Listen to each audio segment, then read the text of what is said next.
Jebret Tim, jumpa lagi Dewan Menit Indonesia bersama gue Panji dan juga Intan yang masih kuat ya. Tadi lanjutan dari Dep Dagri. Iya dong, aku kan tahan lama. Suka tahan lama, panjang nggak perlu ya, panjang durasinya juga ya. Iya, durasinya kan panjang. Yang penting itu kan kuat. Oh iya, itu harus Kuat strong. informasinya. Nah, ya dan kan? harus strong menghadapi informasi terbaru yang pastinya bikin Intan mungkin lemes ya. Emang bikin lemes sih ini informasi yang ini bikin agak-agak tegang gitu. Jadi Ya. apa enggak sih ini sebenarnya? Ya. Karena Liga Indonesia harus diundur lagi sampai tanggal 27. Nggak apa-apa, yang penting kan sponsornya udah pasti. Ada banyak sponsor dan juga ada bank yang sebagai sponsor utamanya. Mudah-mudahan ini yang terakhir nggak mundur lagi. Karena kan PPKM harusnya nanti katanya setelah kemerdekaan kita, tanggal kemerdekaan harusnya udah dilonggarin. Iya, mudah-mudahan ya nggak mundur lagi. Iya. Tapi yang udah pasti nih, Jebret Media Workshop bakalan ada tanggal 13 dan juga 14 Agustus ini. Jangan sampai kehabisan tiketnya. Ayo langsung Jebretin beli tiketnya cuma 75.000 aja. Ya. Atau 100.000 udah dapat kaos keren dari Jebret Media. Caranya gampang banget, tinggal scan aja barcode yang ada di layar kalian ini atau klik link di deskripsi. Gampang kan? Bener, gampang banget dan juga investasi yang sangat murah atau terjangkau. Yang gue bilang murah, relatif murah sama mahal, tapi yang masih terjangkau karena banyak banget poin-poin dan juga banyak banget materi dan juga berbagai narsum. Jadi ilmunya dapat, diskusinya dapat, dan pengalaman berharga dapat. Ditambah kalau 100.000 dapat souvenir kayak belakang ini nih, Jebret dan juga Iya, Jebret. udah keren banget kan? Ini gimana nih? Nah Bener. tuh, keren banget kan? Jadi, Samaan sama kita ya? Ada juga yang terbaru yang dirilis yaitu adanya Dan sama Matt dari Tranmere Rovers nih. Dia akan menjelaskan soal sport science development di Tranmere Rovers and why it's important. Tuh bisa dilihat ya. Sport science development in Tranmere Rovers and why it's important. Tuh, match analyst using sport science. Supriyadi's statistic result when he trained at Tranmere Rovers. Jadi kan Supriyadi dulu pernah trial di sini. Mereka akan membeberkan nanti statistiknya dan bagaimana menganalisa pemain dari sisi sport science. Jadi Jebret Tim tahu banget kan sekarang sepak bola itu penting banget didukung sama sport science untuk memaksimalkan potensi nanti yang akan dijelaskan sama mereka lebih detail ya, karena scouting pemain sebelum beli pemain sekarang juga ada bantuan Penting dari sport ya, science pokoknya. karena statistik analisa sebelum membeli pemain itu penting banget. Yes, pokoknya kalian buruan beli tiketnya, Ya. jangan sampai ketinggalan karena ini sayang banget kalau sampai kelewatan investasi seumur hidup ya Ya. untuk mengupgrade kualitas diri. Tapi yang gak kalah penting juga nih untuk penggemar otomotif, jangan lupa untuk pakai GeForce Fast Moving Automotive Part punyanya Indonesia. Jadi kalian bisa cek dan mencoba produk GeForce Ya. karena produk GeForce ini adalah asli buatan Indonesia dan punya pabriknya sendiri loh. Asik. Yeay. Nah, buat Yeay. yang kalian yang mau langsung beli atau tanya-tanya atau mau lihat spesifikasinya, kalian bisa aja langsung ke Tokopedia, Shopee, Blibli.com dan juga Bukalapak punyanya GeForce. Ada juga Mantap. nih program beli sekarang pasang nanti, bisa kapan aja dan di mana aja. Mantap Abrar, nggak salah gue forward kan ke Intan biar cepet. Kalau gue mah lama ngomong kayak gini ya. Silakan kalian juga bisa langsung follow Instagramnya Ya. ya. Tadi ada di sebelah situ. Bisa di-follow langsung. Karena GeForce sedang mengadakan lomba review produk GeForce berhadiah total berapa tau nggak? 9,5 juta rupiah untuk video yang paling menarik. Aku boleh ikutan nggak sih? Boleh, tapi pakai akunnya anonim, jangan pakai nama Intan nanti. Yo, mau dong. Lumayan, 9,5 juta loh. Oh ya, ingetin juga tadi buat Jebret Tim kalau mau ikutan tadi Jebret Media Workshop, nggak cuman pengalaman, nggak cuman dapet kaos, nggak cuman bisa ketemu sama pandit, host dan juga talent-talent, tapi kita juga bakal ngasih sertifikat. Sertifikat ya, karena ini workshop kan, jadi Yeah. biar kalian ada prestisiusnya juga dapat sertifikat. Kalian pernah ikutan seminar Jebret Media Workshop. Ini Yes. jarang. Mungkin ini yang pertama dari industri digital Iya, baru sports pertama, ada kan? workshop kayak gini dan sebesar ini Maraton luar loh, biasa. 2 hari berturut-turut. Dan sudah ada ratusan orang yang mendaftar sejauh ini. Sudah Lumayan. ada ratusan orang. Udah ada Wah, ratusan. nanti kita ketemu ya hari Jumat dan Sabtu. Aduh, jadi nggak sabar pengen ketemu sama semuanya. Kalian bisa nanya apapun, pokoknya sama expertnya. Apapun yang kalian mau tanyain, kalian bisa tanyain langsung, berhadapan langsung sama para expertnya nanti. Yes, seperti expert yang hadir juga malam ini yang pastinya udah gak sabar kalian saksikan. Ada 2 expert sama-sama senior, ada Bung Ben dan juga Yusuf Kurniawan yang akan kita saksikan setelah yang satu ini. Kalau yang suka nulis dikasih 1 menit, selesainya cuma 25 detik itu aja. Iya. Kalau yang suka ngomong disuruh ngomong 1 menit. Waduh, ini pertanyaan yang paling berat hari ini nih perkara ambisi. Gua tuh tidak pernah punya ambisi khusus sih. Gue lebih punya mimpi kali ya. 1 kata deh kalau ngomong branding diri lu apa lu pengen dikenal? Inspiring. Inspiring. Berat. Pengen ya. Ros, lu secara ilmu branding lu gimana? Lu melihat Rossi, Ros? Lo kalau mau bikin opini, atau pengen ngomong, lo nulis dulu. Sebelum nulis lo baca. Jadi urutannya gitu, baca, nulis, ngomong. Crossing langsung ke kotak penalti dan masih bisa digagalkan dengan baik oleh Andri Tani dan langsung memberikan umpan ke depan langsung jauh saja ke Rohitcan, diberikan ke samping Rico Simanjuntak crossing dan Marco Simic gol. Nah ini hanya bisa terjawab oleh orang-orang yang memang punya intelektualitas dan juga kemampuan ngomongin bola.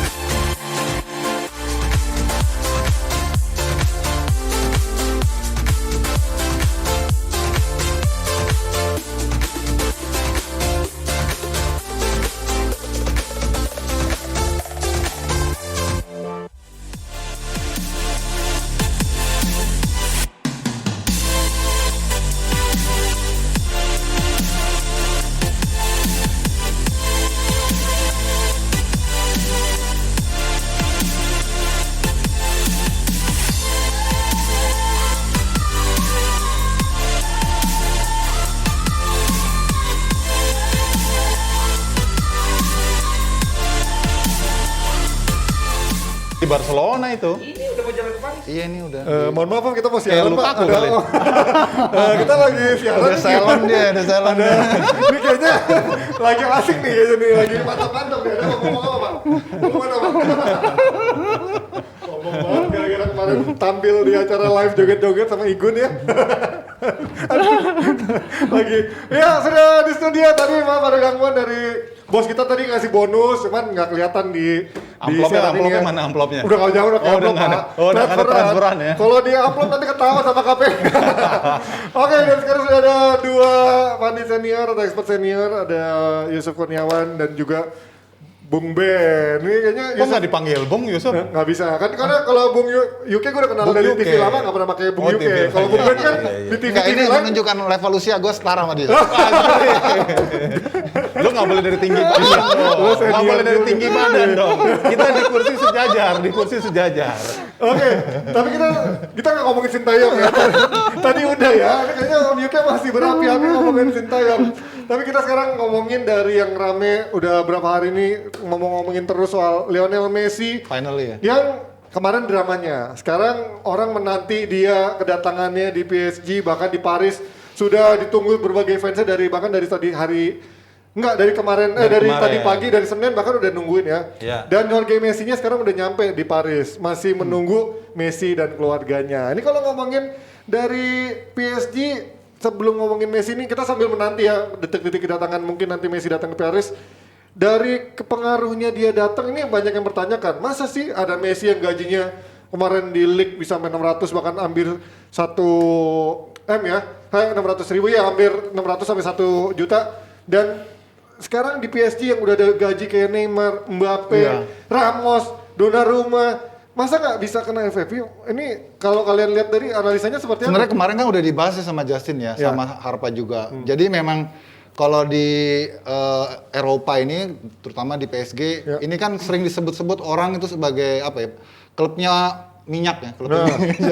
Jadi tahu sendiri minyak tuh unlimited gitu loh. Ini negara soal yang Ini mendukung negara dia. yang mendukung dan kan bisa lewat akses ataupun jalur apapun mereka menggelontorkan dana, katakan misalnya ini sponsor lah segala macam, tapi sebenarnya kan sumbernya sama. Nah itu yang nggak bisa diprotek oleh aturan financial fair play. Jadi gue pikir mereka ini berapapun nanti ada resiko misalnya kena denda, mereka bayar gitu loh. Jadi emang sulit gitu loh. Kalau nggak ada salary cap, betul sih kemarin mesti ada salary cap. Kalau nggak akan terus seperti ini menurut gue sih. Bung Ben, ini ada info rame juga yang lagi di mungkin media-media Spanyol terutama yang bilang kalau salah satu sosio alias anggotanya Barca tuh bakal ke pengadilan yang katanya ada kemungkinan bisa mencegah transfer Messi dengan ya itulah dengan gaji yang terlalu besar. Pokoknya ada berbagai alasan yang katanya bisa mencegah dia ke PSG. Kalau menurut Bung Gue Ben, kok agak halu sama Euro 2020 ya. kenapa itu? Inggris katanya mau ngulang lagi katanya kan.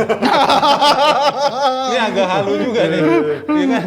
Jadi ini kejadian lagi, mereka minta supaya ada klausul di mana Messi bisa ditarik lagi. Ini kan sebenarnya ya sudah lah gitu kan. Udah pindah gitu, udah prosesnya juga udah jelas.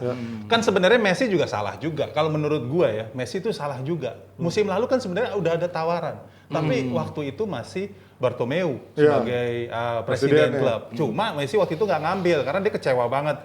Musim lalu Ernesto Valverde, sang pelatih, gagal total. Setien, musim lalu Setien. Iya, Quique Setien Quique pengganti Valverde. Valverde. Dan untuk pertama kalinya itu Barcelona no gelar, no trofi sama sekali. Jadi itu memang kekecewaan Messi yang paling besar. Cuma itu opsi ketika Messi nggak ngambil di musim lalu. Nyadarnya di musim ini ketika kontraknya sudah habis di Juli 2021. Nah itu masalahnya. Menurut gue Messi juga punya salah di situ. Tapi dan kan, gue sempat juga bilang mungkin dia harus ganti agen kali. Keluarga. Ya, sama bapaknya tahu kan, waktu di awal-awal di La Masia dia dikasih segala semuanya macam. ada andil gitu. ya, ada andil, Semua ada part lah dari situasi seperti sekarang ini gitu. Dan kalau gue lihat Messi ini kan bukannya pensiun bro, cuman pindah tempat aja gitu. Jadi kita masih bisa nonton dia main gitu. Masih bakal ada testimonial match-nya juga. Jadi banyak yang bilang nggak bakal ada nih kayak Iniesta. Ada nanti, mungkin ada balik lagi dia mungkin akan ada. Jadi harus move on lah, udah lihat ke depan lah gitu menurut gue sih. Tapi kalau dari sisi PSG-nya sendiri, apakah dengan pemain-pemain gaji ini justru bukannya menarik perhatian lebih banyak untuk dia dari sisi keuangan ini kok bisa akan lebih ditelisik ini yang gue mau bahas juga ya di DPI ini ya. Mungkin teman-teman dari DPI juga kurang mungkin ngertinya di lapangan ya. Ini wajar ya, tapi kalau gue ngeliatnya justru di bisnisnya.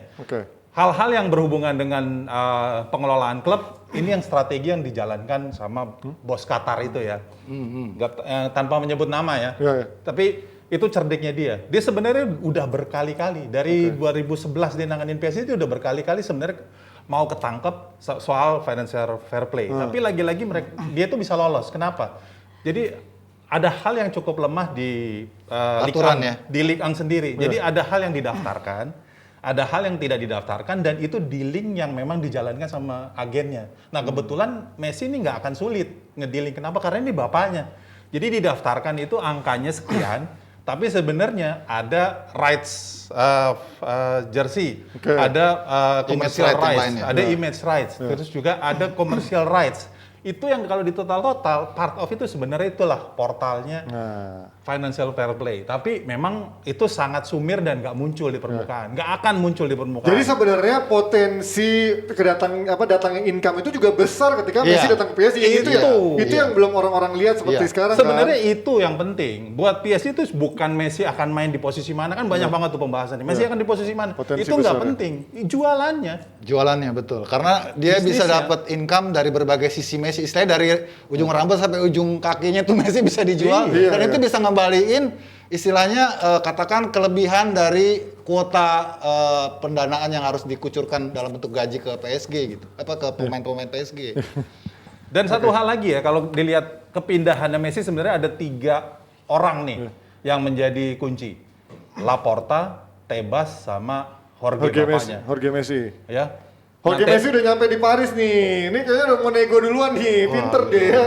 Ini bisa jadi belum tentu deal loh. Oh ya? Kenapa? Kan bapaknya masih. Messi-nya kapan? emang bapaknya mau main. Tapi kan nih bapaknya ada pasti kewakilan lah. Sama PHP ini bisa jadi ini. Nah ini best nih ngomong nih, Messi penuh sensasi, bulu rambut sampai bulu keti bisa dikapitalisasi. Tadi gue bilang dari ujung rambut tapi itu. Mungkin kalau tadi Yuki masih panas dari Dagri nih, mungkin kan Yuki juga tahu sedikit banyak soal agen pemain gitu.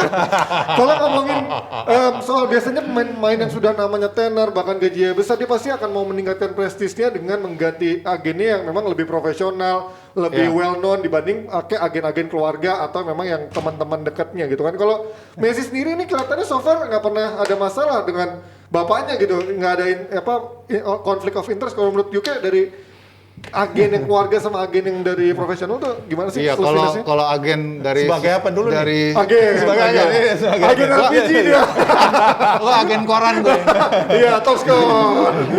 Jadi kalau gue lihat memang ini kan biasanya agen-agen dari keluarga itu tergantung dari pemainnya ya. Kalau pemainnya lebih introvert dan keluarganya tahu karakter pemain ini, dia lebih melindungi dari sisi psikologis.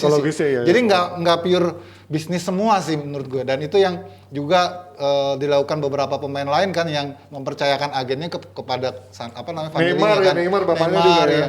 Jadi sebenarnya Messi tuh nggak pakai agen, dia sendiri juga bisa sebetulnya, karena semua tergantung dia juga untuk menentukan gitu loh.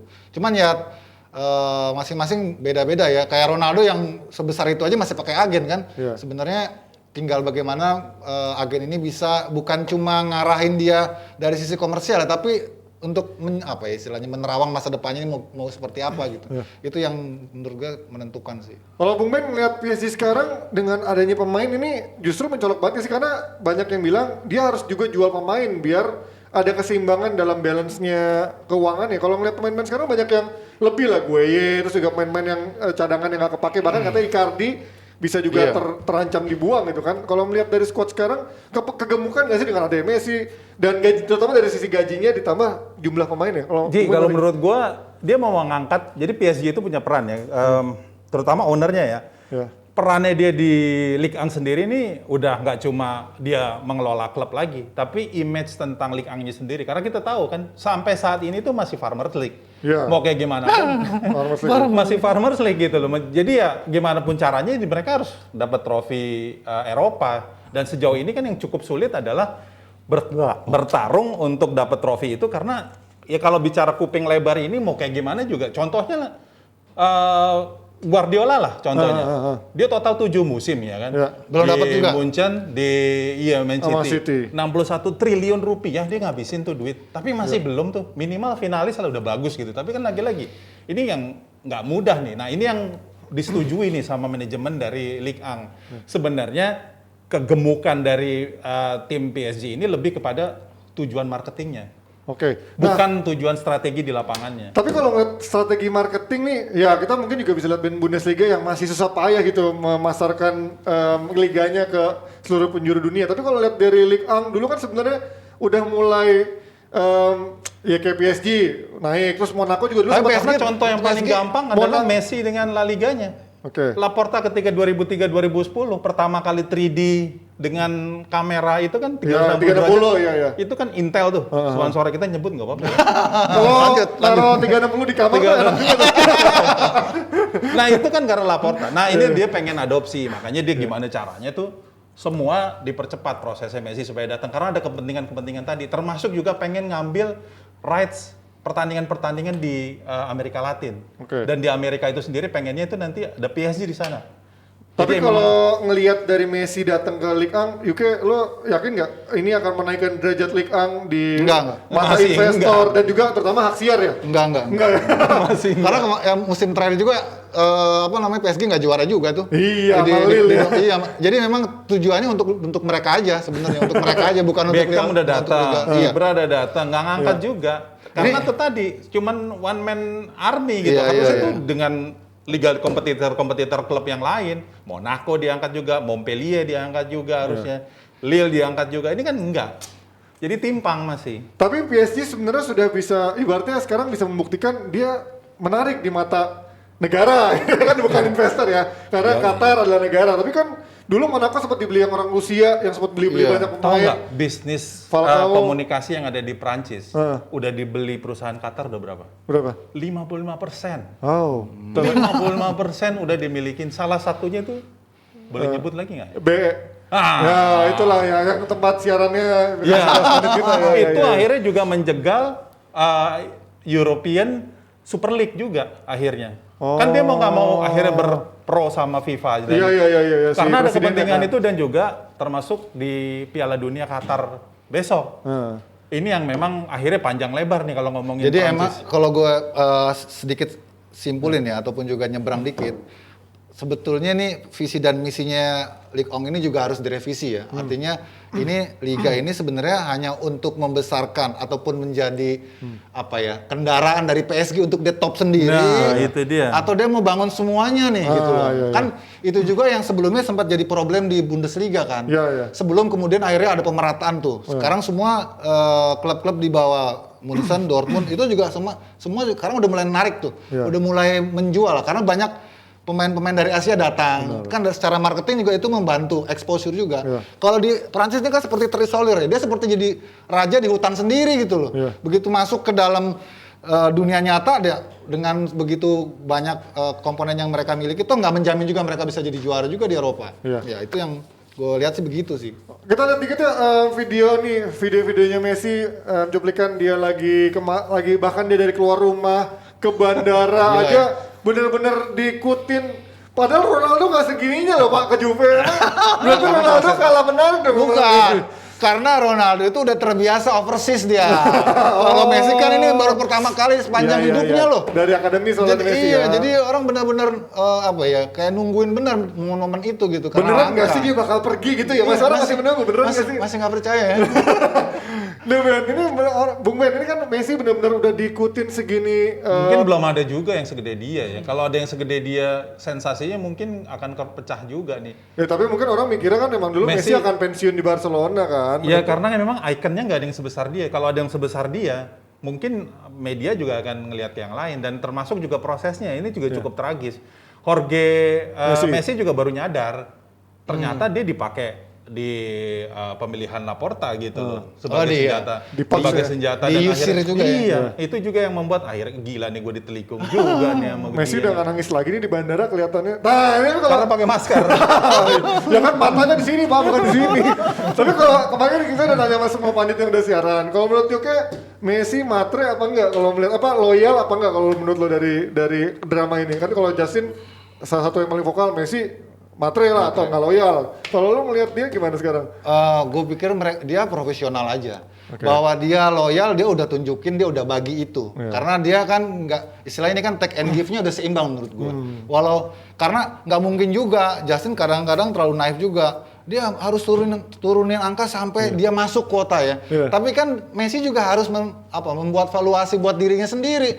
Jangan mentang-mentang dia cinta dan dia merasa udah dibesarkan oleh Barcelona, kemudian dia harus menihilkan nilainya dia secara komersial. Itu menurut gue naif juga. Tetap harus ada batas minimum dia bargaining. Udah 50% kan udah murah banget menurut gue. Asal yang lainnya juga harus dilakukan sama gitu. Diturunin juga. Jadi jangan Messi, kan sebetulnya dari perjanjian yang 5 tahun kontrak cuma dibayar 2 tahun. Itu udah pengorbanan dia juga gitu. Mau di gimanain lagi? Nggak mungkin kan. Ada aturan di Spanyol nggak boleh lu digaji di bawah 50% kan, itu kalau udah pengurangan ya udah gitu maksud gue sih udah cukup lah Messi lakukan itu menurut gue gitu. Gimana Bung Ben, lo bilang Messi loyal atau matre atau dia nggak punya, ternyata profesional tapi bukan punya ikatan emosional sama Barcelona? Kalau gue sebenarnya ngelihat ketika ini semua terjadi cukup cepat ya. CFC Financial Partner itu muncul kan ketika hari Jumat tuh sebenarnya Messi dengan jaket kulitnya itu bagus tuh jaket itu. Naik motor itu udah naik mobil. Naik mobil. Itu sebenarnya udah prakontrak. Tapi begitu bapaknya datang, kan bukan potongan 40% yang muncul, potongan 70%. Tadi Yuki udah bilang, di nggak boleh tuh segitu. Ternyata 70%. Dan rencana dari 2 tahun digaji. Ini bukan jaket kulit, ini bukan jaket kulit. Bukan yang ini, bukan yang ini. Yang datang kemarin, yang lagi sign. Gak usah dicari jaket kulitnya. Bukan itu. Ada di Bandung, di Garut. Nah itu pas lagi datang, ternyata angkanya segitu, kan kaget. Iya kaget. Terus nggak cuma itu, ternyata gaji dari 2 tahun dia sebagai pemain, 3 tahun sebagai ambasador, 2 tahun tuh dicicil 5 tahun untuk ngakalin financial fair play. Itu yang jadi parahnya. Wah, dia di set up di sini nih. Dan Laporta itu punya keinginan emang dia pengen out Messi. Kenapa setelah Messi pergi, Florentino Perez tuh datang ke Katalan untuk ngomongin lagi European Super League. Jadi memang nih ada ya gue maklum ya. Mungkin juga ini penonton juga maklum juga. Kalau mikirin Messi emang nggak masuk akal. Tapi kalau mikirin gimana klub wajar. Ini harus survive. Jadi makanya Super League itu terpaksa harus dijalankan. Kenapa? Karena kalau operasional yang ada itu nggak masuk akal sebenarnya. Berarti Bung Ben penganut Super League harus dijalankan ya? Kalau gue penganut yang penting survive klub. Ya tapi kalau pilihannya Super League dijalankan itu yang gue setuju. Apapun itu untuk survive. Berarti lo menentang UEFA ya? Berarti kan? Kalau perlu iya. Karena UEFA jahat loh. UEFA jahat loh. Kalau gue perlu bikin petisi, gue mau bikin petisi juga. Tapi kan kita AFC ya Bung Yuki. Nggak usah bikin kesalahan. Nggak peduli. Tapi itu parah loh. Dengan konsekuensi nggak ada liga. Kan pasti kan otomatis FA-nya akan mengancam untuk nge-ban kalau mereka ikut European Super League kan. Itu yang diinginkan oleh CFC kan. 50 tahun komitmen semua klub di La Liga untuk ikut tetap. Makanya dia akan menurunkan. Makanya dia akan menurunkan dananya. Kemudian akan dibagi hasil. Nah sebenarnya ini Tebas nggak mikir panjang nih Presiden La Liga nih. Sebenarnya dia dimanfaatin di situ. Nah kalau ngomongin Real Madrid terus Barcelona, dia udah market share-nya udah tinggi. Dia dimainin setiap 3 hari sekali juga tetap tinggi. tinggal diputar-putar aja. Makanya gue yakin sebenarnya itu bisa, cuman memang menentang dari organisasi UEFA itu aja sama FIFA. Tapi gila juga sih ya kalau monopoli kontrak sampai 50 tahun sih. 50 menurut gue tahun sih loh itu. sarap Iya. sih masih. Ntar Karena belum tentu di ngunculin saat dana, kan? itu orang itu masih ada ya kan. Iya, udah ganti semua tuh pengurusnya. Iya, itu yang harusnya sih logisnya ya kebijakan ataupun juga kontrak itu sesuai dengan masa bakti rejimnya. Iya, iya, iya. Jadi Jangan sampai segitu lah ya. menyisakan sampah ke rejim berikutnya gitu loh. Itu yang gue nggak ngerti deh sampai seperti itu. Ya kalau yang pasti Messi nggak akan pengangguran, bahkan dari bandara Barcelona sampai bandara Paris udah ditungguin segitu banyak orang. Kalau kita lihat juga tadi ikut-ikutan Grealish juga katanya, saya juga merasakan apa yang dirasakan Messi. Lu siapa? Lu siapa? Gue seneng tuh Grealish tuh nyantol-nyantol gitu. Udah gitu, Udah banyak loh untungnya. dia keluar dari markas City kan, apa yang ikut cuma sedikit. Kesannya dia Messi gitu. Tapi dia puluhan tahun juga Iya, sama. iya, di Aston Villa ya, Aston Villa puluhan walaupun tahun pencapaiannya juga. belum ada apa sama juga yang tadi juga di bandara ada Lukaku. Ada Nih Lukaku. dari Inter yang sebelumnya kita ingetin dulu kalau sebelum kita bahas Lukaku, kalian kalau mau ngikutin Jebret Media Workshop ini dapat banget pengalaman Sport Science Development in Tranmere Rovers and why it's important. Jadi ada Dan dan juga Matt yang akan ngejelasin soal match analysis using sport science, dan juga ada Supriyadi statistic result when he trained at Tranmere Rovers. Jadi Supriyadi ini kan jebolannya ya inilah angkatannya teman-temannya Bung Yuki ini lah.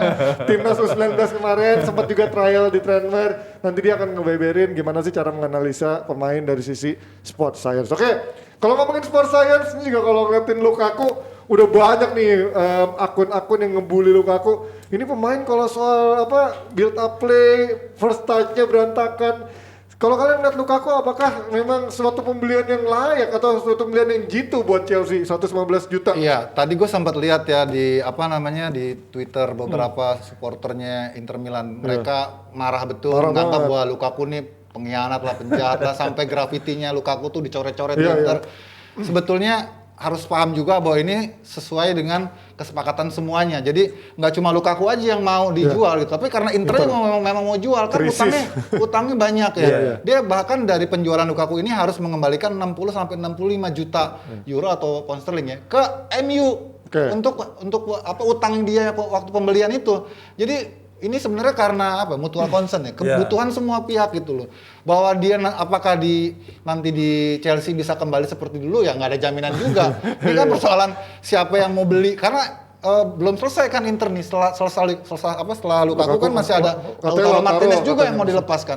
Karena emang ini udah suffer banget Internya. Gue inget jadi eranya Inter waktu zaman Mourinho, setelah habis juara treble itu dilepas semua kan. Habis itu bangkrut Internya. Iya. Untung ada Bapak Eto kan. Dua kali main.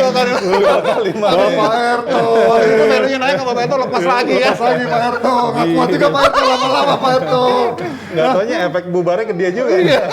Kalau Bung lihat Lukaku yang dari dulu dari Chelsea udah lama, dari zaman masih muda, di loan ke sana, loan ke sini, dijual ke MU sampai akhirnya sekarang mau dibeli lagi. Kan harusnya Chelsea udah melihat dia dari muda. Kenapa sekarang begitu tertarik sama Lukaku sampai berani bayarin 115 juta euro? Apakah ini membuktikan kematangan dia? Enggak, Ji. Sebenarnya nggak sabar Chelsea. Chelsea kan selalu gagal tuh. Kalau kayak gitu-gitu dia urusan kayak gitu selalu nggak berhasil. 2011 sampai 2014 ya. Gue juga ingat tuh kegagalan dia waktu eksekusi tendangan penalti itu di International Champions Cup waktu itu ya. Kalau nggak salah di Amerika ya. Di situ tuh momen dia akhirnya dia pindah ke West Brom. Itu yang betul-betul menurut gue memang timingnya nggak tepat buat Lukaku ada di situ, sama kayak sekarang Tammy Abraham. Momennya nggak tepat dia. Sebenarnya bukan nggak bagus, nggak cocok. Nah begitu 28 tahun udah posisi kayak gitu, Roman Abramovich ditolak-tolak nih sama Erling Haaland, terus bahkan sempat Lewandowski juga ditawarkan 50 juta euro ya, karena dia sudah nggak nyaman dengan pelatih barunya. Nah ternyata nggak ada follow up lagi nih soal transfer. Abramovich kan paling nggak suka kalau ditolak-tolak. Dia akhirnya coba narik Lukaku dengan impian-impian tadi itu. Karena kalau dilihat Thomas Tuchel sudah mendapat kepercayaan 100% dari Abramovich karena keberhasilan dia mengantarkan trofi Liga Champions. Itu yang betul-betul akhirnya kan dia juga naik kasta kan. Dia lebih bagus bahkan dari Pochettino yang ketika dia lengser penggantinya Pochettino. Jadi posisinya ketika dia gantian itu kan dia dari posisi yang sedang terpuruk-terpuruknya lah. ketika dia gantiin Frank Lampard, begitu dia gantiin trofi, itu akhirnya mendapat kepercayaan dan tadi Abramovich akhirnya menurunkan dengan begitu percaya. Tapi yang menarik kan sekarang terjadi perdebatan juga ya, sampai ada yang meme-meme yang mengatakan masih mendingan Werner daripada Lukaku kan. Ada yang bilang begitu. Ditambah lagi nih, tadi sempat disinggung sama Ben, apakah ini juga atas rekomendasi Zola kalau nggak salah juga bilang gitu, lebih mendingan Werner daripada Lukaku. Apakah atas rekomendasi Tuchel juga Lukaku kembali? Itu kan juga gua big question juga gitu. Sebenarnya kalau Tuchel ini nggak terlalu perlu amat striker yang model kayak Lukaku sih menurut gue sih. Karena gaya mainnya sebenarnya dia kemarin juga udah membuktikan nggak butuh amat nomor 9 hanya untuk dalam kebuntuan aja kali ya. Iya, betul. Tapi kalau ngeliat dari kalian dari perkembangan dia di Inter, ini kan sebenarnya kalau secara statistik udah dihitung-hitung katanya dia di umur segini bahkan jumlah golnya udah lebih banyak daripada siapa tuh hampir Messi Ronaldo di umur segini gitu ya. Artinya ini secara statistik doang atau emang secara kualitasnya dia udah layak disebut sebagai striker kelas dunia, karena dia juga bilang kan ketika ngomongin striker top pasti nama gua nggak pernah disebut. Adanya Harry Kane di sana, Lewandowski. Orang banyak yang meremehkan saya, dia bilang gitu. Kalau kalian lihat dia seperti apa dari jumlah golnya, dari kontribusinya, apakah dia memang layak di selain harga yang mahal juga disebut sebagai striker top sekarang? Striker top di Itali sih. Di Itali. 30 gol sama Lautaro Martinez itu rekor loh. Iya. Memutuskan rekor puluhan tahun ya kan. Dan kalau dia kemarin nggak ke Inter, mungkin dia udah tenggelam habis, Gi. Udah nggak ada lagi nama dia gitu di orbit striker-striker papan atas gitu loh. Jadi itu harusnya terima kasih sama Conte. Waktu dia pertama kali datang kan dia bilang Conte. Lambat lo, jelek lo culun lo, bilang gitu kan. Itu Conte kuncinya. Ketika dia datang terus tahu dia berubah seperti sekarang nih. Dan ini juga tahun kedua posturnya juga lebih kurusan sekarang kan dibanding zaman dulu kan gede banget kan, agak lebih berat. Nah, tapi kalau ngeliatin dari Conte, cara main Conte kan pasti otomatis akan sangat berbeda sama Tuchel kan. Beda artinya, banget. Kalian melihat dia sama head to head sama Werner, apakah bisa ini orang akan menjadi kombinasi yang bagus sama Werner atau kalau bedanya akan justru bersaing? Kalau menurut gua itu bedanya dia petarung di kotak 16 itu aja. Apa bedanya kalau head to head sama Giroud misalkan, lebih bagus mana coba? Giroud di Milan kayak jago deh. Giroud di Milan juga kayak jago deh. Giroud kenapa dibeli 1 juta karena itu tadi. Paling pemanis saja, dia pemanis saja. Tapi kalau gue lihat ya, itu ketika dia itu tadi yang bedain Werner itu kan sebenarnya basicnya adalah pemain sayap ketika di Stuttgart ya. Striker sayap ya. Striker sayap. Melebar ke kiri dia. Kemudian pertarung di kotak 16 nih nggak ada. Jadi lebih kepada ya dia single fighter dia bisa sebenarnya. Nah, berarti ini artinya bisa lebih menghidupkan Werner loh kayak jadi gue pikir ini lebih kepada opsi ataupun varian taktik aja Ji. Ketika menghadapi lawan yang memang Chelsea butuh predator asli tulen gitu, perlu ketajaman, maka Lukaku bisa menjadi opsi gitu. Kalau Werner kan memang lebih striker yang moving ya, striker yang bergerak gitu. Kalau Lukaku kan memang dia tipenya kan finisher. Jadi kalau misalnya Chelsea dalam situasi tertentu ngadepin tim deadlock terus, karena Werner kan kemarin juga sempat kesulitan kan. Iya, di awal-awal. Jadi dia butuh juga penyerang seperti Lukaku ini, dan diharapkan dengan motivasinya Lukaku yang tadi lu bilang sempat ngerasa diremehin, dia bisa buktiin di sini gitu loh bahwa gue punya kualitas untuk bisa ngangkat Chelsea gitu. Artinya nih Lukaku juga kayak balas dendam ya. Ini gue ngebuktiin sama Chelsea, lu harus bayar gue mahal gitu kan. Enggak sama ini juga Ji. Kalau tadi kan ditektok-tektok terus tuh Chelsea. Ini sekarang tanggal 22 kan bakal jalan Serie A. 3 hari lagi gajian gitu. Mepet waktunya. Mepet ya. Jadi ini jadi opsi terakhir sebenarnya. Kalau pilihannya sih sebenarnya Intan udah datang.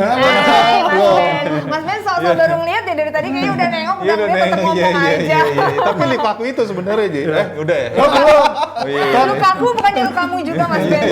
Luka bersama ya. Gue udah pakai baju pantai. Luka Kadalora ya. Kita liburan yuk. Udah mulai nih.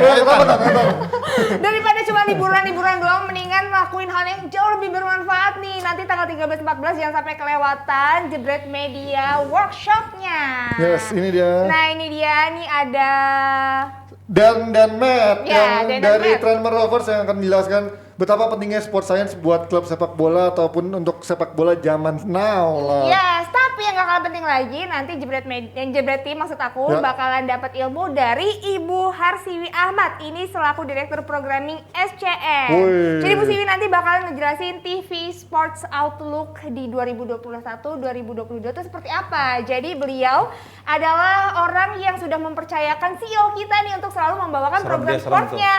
Mudah-mudahan Bu Siwi nanti setelah ikut workshop ketemu sama Intan, percaya sama Intan juga ya Bu ya. Masuk ya. Barang itu. Saatnya gue bikin CV kalau gitu. Bu Siwi nanti saya kasih CV-nya ya. Nah, jangan lupa ikutan ya Jebret Tim, langsung aja scan. Tadi udah ada scan-nya, bisa balikin dia bisa scan di sini atau kalian bisa klik ke link yang ada di description. Itu dia. Silahkan kalian lanjutin lagi, tapi sebelum dilanjutin lagi, nih ini tunggu barcode hilang dulu. Sebelum kalian lanjutin lagi kita lihat dulu yang satu ini. Podcast ya. Sedih dari pagi gue nggak bisa tidur sampai gue nelpon Coach Justin. Udah akrab ya berarti sama Coach Justin ya? Emang lo pagi tidur? Pagi enggak bang. Ya lo bilang dari pagi gak bisa tidur. Keluar tuh suara itu. Keluar tuh suara itu. Gue kalau keluar langsung salah ya. Keluar gue langsung salah. Tapi lu nggak merhatiin ini nggak postingannya Bang Valen? Jadi ditol banget tuh sehari. Postingan yang soal Messi, lu merhatiin? Gue merhatiin, cuma emang terlalu berat buat gue. Gue lebih tertarik yang pas dia posting ada orang botak pakai kacamata nangis. Tapi pas tatoan lu kan agak kecewa gitu sama Iya. Messinya. Mau ganti nama anak. Gue mau ganti nama tadinya. Gue takut nggak masuk punchline-nya. Tapi gue tuh nggak bisa bohong gitu. Jadi pas Barca menang, ya udah gue teriak-teriak orang. Itu ibaratnya apa ya? Kayak orang bertamburan pakai baju PDI. Itu dia podcast FC bersama trio gila, trio sarap, ada Alvino Hanafi, ada Mardel Messi, dan juga ada Afif Safi. Oke, sekarang kita lanjut aja. Tadi bisa didengerin di Spotify ya, jangan lupa kalau mau dengerin. Kita sedikit ngomongin soal Inter yang tadi soal kesulitan keuangan, ada penggembosan skuadnya kayak mungkin eranya habis waktu sukses, eranya Mourinho, terpaksa harus dijual-jualin. Sekarang juga harus dijual-jualin. Kalau melihat sekarang udah rame nih, bahkan haters Inter dari fans Milan, fans Juve, fans yang lain bilang udah ngata-ngatain Inter lo habis juara percuma main-main lo ujungnya dijual gitu kan. Sekarang kalau ngomongin sekarang skuadnya emang separah itu dari sisi kedalaman, karena kan sebenarnya masih ada Lautaro, walaupun Lautaro belum dijual ya, ada Alexis, ada Zeko juga katanya udah personal agreement gitu kan. Kalau kalian lihat skuad sekarang apakah memang separah itu untuk bersaing sebagai Parah sih. kompetisi Serie A? Parah sih gue bilang sih. Bapak gak ada Juve, Pak. Enggak kan tuh selain Lukaku kan yang lain udah ada duluan yang pindah kan. Ada Hakimi kan juga udah Hakimi pindah. sih yang paling Terus besar ya. Eriksen nggak udah di Portal nggak bisa main di situ kan. Betul. Jadi depannya terus nggak ada. Jadi siapa lagi itu? Ya, Ini ya, yang masih menunggu transferan nih. dan mereka besok menghadapi kompetisi yang lebih bergengsi lagi kan, Liga Champion kan. Ya. Dengan waktu yang semakin mepet untuk masa mereka recovery players, gue nggak yakin mereka bisa compete sebagus musim kemarin gitu loh. Kan tinggal pekan depan nih Serie A mulai. Iya, Terus mulai mudah-mudahan.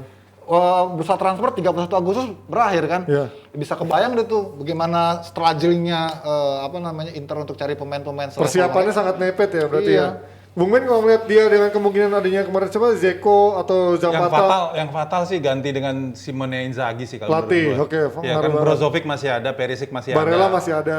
Terus Pinamonti juga Ya, cukup cadangan. bagus lah di 3 laga uji coba. Tapi ini nih Inzaghi nih agak susah kalau kita bicara Stefano Pioli lah ketika Inter. Jadi mesti yang ngotot model Conte yang mungkin bisa akan boosting. Cuman kan tadi ada rencana Edin Dzeko yang udah bakal dibeli, tapi ya pemain gimana Tua ya? ya, walaupun udah- agak susah ya. Jose Mourinho aja harusnya tetap di Roma lah. Ada Calhanoglu loh gantiin Eriksen kemarin. Calhanoglu ya. lumayan Ada ya. Calhanoglu, masih ada juga siapa tuh? Ada Bastoni, Bastoni, Brozovic, Barella, ada Darmian, De Vrij, Skriniar ya. Vidal loh, jangan lupa Vidal dari Juve. Arturo.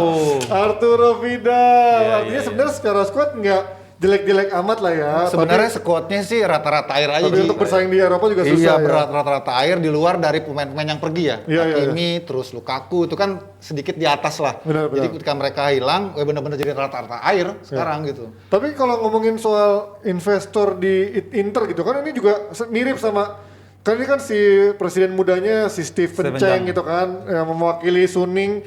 Ini kemarin sempat bilang katanya dia punya kekayaan yang sangat kaya gitu sampai mau bangun kompleksnya dikasih nama Suning juga kan. Ganti logo. Ada isu apa sih sebenarnya? Karena ada yang bilang katanya di pemerintah Cina nggak mengizinkan mereka untuk ngeluarin investasi lebih besar lagi atau memang dari pengelolaannya nggak benar kalau menurut kalian sejauh ini Inter? Sebenarnya kalau buat manajemen keputusan dari pemerintah Cina sebenarnya Tiongkok ya, dia sebenarnya investasi yang return of investment ROI-nya itu jelas.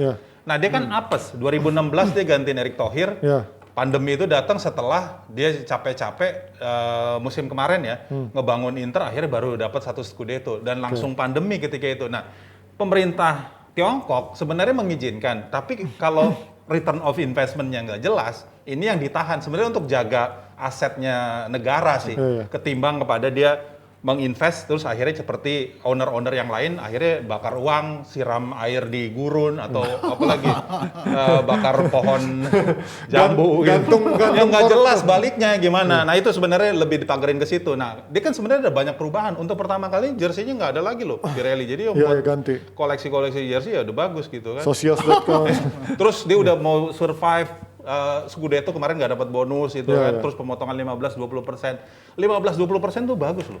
Bahkan ada yang sampai 50%. Nah ini yang menurut gue Interisti ya mungkin karena kedekatan faktor emosional aja kali ya. Kehilangan pemain berarti prestasi bakal jeblok. Ya menurut gue sih Zhang tuh udah melakukan terbaik. Erick Thohir itu beruntung ketika itu. Untung pasti Pak. Untung dia untung. Masih dapat duit. Value-nya dia datang make up naik value-nya dijual. Sixer juga di itu. Aduh, jadi panjang. Ya kita sudah sambung sama Pak Erick Thohir. Bentar lagi Oxford. Tapi kalau ngomongin dari route yang dijalankan manajemennya Inter di bawah Suning sebenarnya udah oke kan dia dengan mendatangkan Conte, Marotta sebagai head of strategisnya sepak bolanya. Juve DNA ya? Iya, Juve DNA. Ditambah Oriali kemarin, walaupun Oriali juga sekarang dicabut lagi ke timnas, tapi sebenarnya route-nya udah bener untuk mengembalikan Inter kan? Gue setuju sih, waktu itu sebenarnya kalau dia bisa tahan Conte lebih lama seperti dia pernah pekerjakan Mancini di Inter ketika terjadi revolusi dalam tanda petik itu kan. Dia kan bisa sustain 5 tahun waktu itu Mancini. Dapat juara kan Serie A selama 5 tahun. Gue harap itu juga dilakukan oleh Inter ketika dia mengambil Conte gitu. Tapi seperti Fata Morgana ya, cuman sekali aja gitu dilepas. Sayang banget, padahal gue berharap jangan lagi monoton di Juve terus kan udah mulai diganti. Sombong. Ujung-ujungnya ini kalau begini balik lagi ntar Juve dong kalaunya. Tapi masih sama pertanyaan jawabannya sama seperti terakhir kita ketemu ya. Dengan adanya Allegri berarti Juve akan menjadi kandidat yang paling kuat lagi sekarang musim ini menurut lo? Iya. Kalau menjadi pesaing utamanya apakah Inter atau Milan menurut lo? Atau ada Napoli atau Roma menjadi kandidat utama pesaing Juve? Nggak ada yang utama sih. Nggak ada, akan Juve ya? Karena dia emang yang utama. Kurang ajar, udahlah.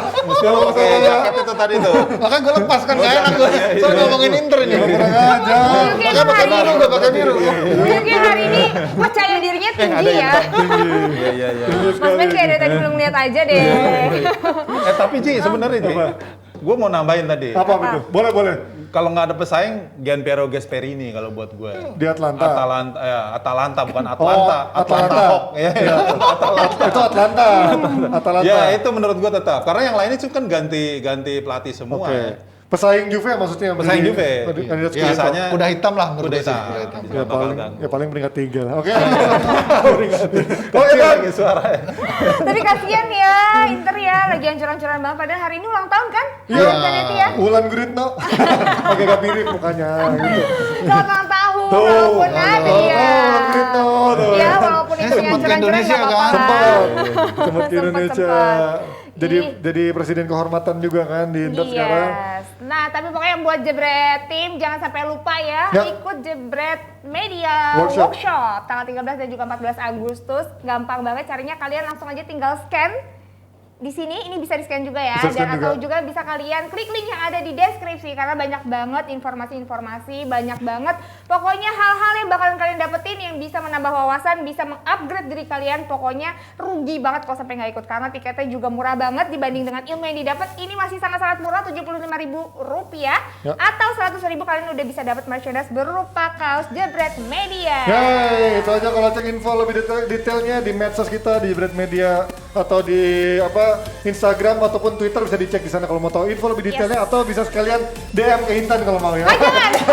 DM ke Jebret Media aja. Oke. Tonton semua playlist di Jebret Media. Benar. Jangan lupa Subscribe. supaya lebih Subscribe, like, dan pastinya ajak temennya untuk lebih meramaikan nanti di Jebret Media Workshop dan juga nonton Jebret Media. Yes, jangan Dan lupa juga nonton. tunggu channel gue nantinya. Dan Dan juga nonton Intan sama Dina. See you, bye-bye.